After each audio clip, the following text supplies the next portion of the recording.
ये कोई पहली घटना देश में नहीं है जो सेंट्रल एजेंसीज हैं उनका गलत इस्तेमाल किया जाए। जो आटा बिका उसकी कीमत देख लीजिए, घी की कीमत देख लीजिए, हर ज़रूरत चीज़ महंगी हो गई है। ये बात आप समझना कौन कौन मिला हुआ है। ये साजिश बड़ी है और यूपी का चुनाव कोई छोटा चुनाव नहीं है। दिल्ली की डिप्टी सीएम मनीष सिसोदिया की गिरफ्तारी को लेकर विपक्षी दलों के नेता केंद्र सरकार पर हमलावर नजर आ रहे हैं। वहीं उत्तर प्रदेश के पूर्व मुख्यमंत्री और समाजवादी पार्टी के प्रमुख अखिलेश यादव ने भी भारतीय जनता पार्टी पर हमला बोला है। उन्होंने कहा कि दिल्ली के डिप्टी सीएम मनीष सिसोदिया शिक्षा व्यवस्था को बेहतर करने का काम कर रहे थे, उन्हें गिरफ्तार कर लिया।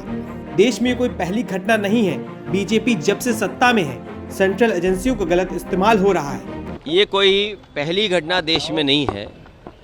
बीजेपी जब से सत्ता में आई है उसकी कोशिश रही है जो सेंट्रल एजेंसीज हैं उनका गलत इस्तेमाल किया जाए। डिप्टी सीएम मनीष सिसोदिया लगातार वहाँ की शिक्षा व्यवस्था को बेहतर करने में लगातार काम कर रहे थे और उन्होंने देश के सामने एक मॉडल दिया है। और जिस तरीके का व्यवहार भारतीय जनता पार्टी का रहा है, सरकार का रहा है, लगातार इस तरह के विपक्षी जितने भी नेता हैं उनके खिलाफ जांचें चल रही हैं। जितनी भी संस्थाएं, चाहे इनकम टैक्स हो, चाहे ईडी हो, सीबीआई हो, ये लगाई जा रही हैं जिससे कि आने वाले लोकसभा चुनाव को प्रभावित कर सकें। जनता ये देख रही है क्योंकि बेरोजगारी का इनके पास जवाब नहीं है, महंगाई का जवाब नहीं है और जिस तरीके से देश की संपत्तियां बेची जा रही हैं उसका जवाब नहीं है। आप उत्तर प्रदेश देख लीजिए, यहाँ की गवर्नर उनकी स्पीच में 4% है अनएम्प्लॉयमेंट रेट। बजट स्पीच देख लीजिए, 4% है अनएम्प्लॉयमेंट। इसका मतलब ये हुआ कि उत्तर प्रदेश के 90% से ज़्यादा पढ़ने लिखने वाले नौजवानों को रोजगार या नौकरी मिली हुई है। क्या ये सच है? चरम सीमा पर महंगाई।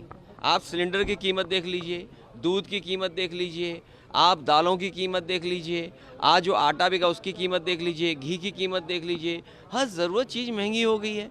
तो इसका जवाब जब भारतीय जनता पार्टी के पास नहीं है और जिसको भारतीय जनता पार्टी ने बनाया, दुनिया में पहचान दिलाने के लिए नंबर 2 तक पहुंच गए, आज 20 लाख करोड़ के घाटे में चला गया हो इंसान, इसका क्या जवाब है? अगर 20 लाख करोड़ की वैल्यूएशन गई है तो LIC जैसी संस्था का पैसा डूब गया, आपके स्टेट बैंक ऑफ इंडिया का पैसा डूब गया। अरे हमारे मुख्यमंत्री कितने अच्छे थे, सोचिए। यहाँ पर बिजली विभाग का प्रोविडेंट फंड सरकारी कर्मचारियों का एक प्राइवेट कंपनी में इन्वेस्ट हो गया था, वो प्राइवेट कंपनी डूबी, हमारे मुख्यमंत्री जी ने वहाँ के अधिकारियों को जेल भेज दिया, कंपनी के लोगों को जेल भेज दिया। कम से कम दिल्ली की सरकार को हमारे मुख्यमंत्री जी का काम करने का तरीका सीखना चाहिए। अगर LIC और SBI ने पैसा किसी प्राइवेट कंपनी में लगाया है तो उनके खिलाफ अधिकारियों की जांच करना चाहिए, उन्हें जेल भेज देना चाहिए। जेल वो नहीं जा रहे हैं, जेल वो जा रहे हैं जो सुधार कर रहे हैं। और फिर बीजेपी को ये बताना चाहिए कि मित्र की पहचान बुरे दिन में ही होती है। मित्र के साथ वो खड़े हैं कि नहीं खड़े हैं। ये मायावती जी ने ऐसे क्योंकि प्रोटेक्ट हैं और हम तब तक अतीक अहमद की बात को मेरे पत्रकार साथियों, ये बात आप समझना कौन कौन मिला हुआ है। ये साजिश बड़ी है और यूपी का चुनाव कोई छोटा चुनाव नहीं है, ये देश का चुनाव है।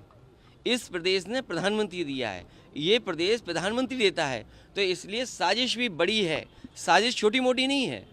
हमें तो ये पढ़ने को मिल रहा है कि बीजेपी का कोई अल्पसंख्यक प्रकोष्ठ है वो भी शामिल है और किस किस दल में आए, किस किस दल से संबंध हैं, आप जानकारी करिए।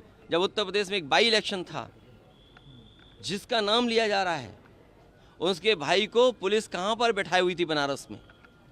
ये बड़ी साजिशें हैं पत्रकार साथियों, आप भी जानते हो कौन किससे मिला हुआ है, क्या तालमेल मिल रहा है। आने वाले चुनाव में मुझे उम्मीद है उत्तर प्रदेश की जनता ऐसे माफिया लोगों को, क्योंकि मुख्यमंत्री जी ने कहा है कि माफियाओं को मिट्टी में मिला देंगे।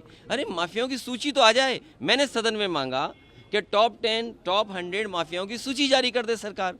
सरकार पीछे क्यों हट रही है? सरकार सूची जारी करे 100 माफियाओं की या 10 माफियाओं की। टॉप 10 माफिया, टॉप 100 माफियाओं की सूची जारी भारतीय जनता पार्टी को करना चाहिए। सुरक्षा मांगने के लिए सरकार से सुरक्षा देनी चाहिए सरकार को। और अगर कोई गनर लेकर के किसी की जान चली जाए तो सोचो कितनी बड़ी सुरक्षा और चाहिए होगी। गनर हो किसी के पास, 2-2 गनर हो, उसके बाद जान चली जाए, अधिवक्ता हो, तो सोचिए सुरक्षा की कितनी ज़रूरत है। इसलिए सुरक्षा की ज़रूरत है। जिन जिन व्यक्तियों को भी उन्हें सुरक्षा मिलनी चाहिए। वहीं इससे पहले अखिलेश यादव ने ट्वीट कर लिखा था, दिल्ली में शिक्षा के क्षेत्र में क्रांतिकारी बदलाव लाने वाले मनीष सिसोदिया जी को गिरफ्तार करके बीजेपी ने साबित कर दिया है कि बीजेपी शिक्षा ही नहीं बल्कि दिल्ली के बच्चों के भविष्य के खिलाफ भी है। दिल्ली की जनता इसका जवाब अगले चुनाव में बीजेपी को 7 सीटें हरा कर देगी। वहीं दूसरी ओर मनीष सिसोदिया की गिरफ्तारी से आम आदमी पार्टी आक्रामक नजर आ रही है और उत्तर प्रदेश, दिल्ली, हरियाणा और पंजाब के तमाम शहरों में सिसोदिया की गिरफ्तारी को लेकर प्रदर्शन कर रही है।